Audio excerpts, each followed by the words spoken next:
Vamos para la séptima pelea de hoy en los 69 kilogramos. En la esquina roja de Brasil, medallista olímpico, Everton López.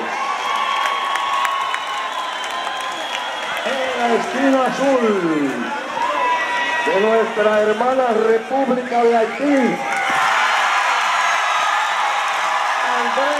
Alexander Pérez. Árbitro Daniel Rodríguez de República Dominicana. Juez número 1 Miguel Araujo de México. Juez número 2 Heriberto González de México.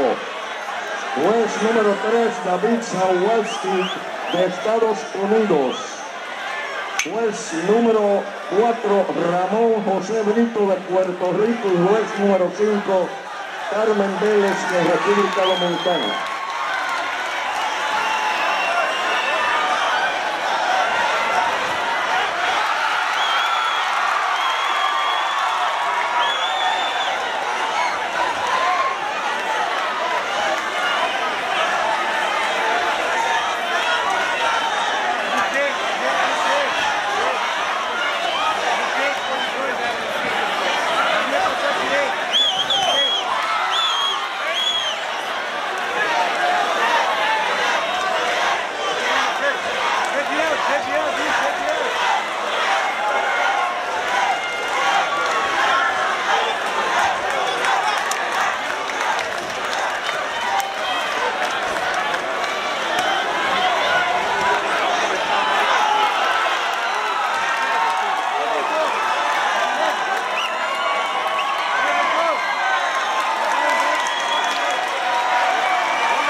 Vencedor de esta pelea, decisión KOT, la esquina roja, el medallista olímpico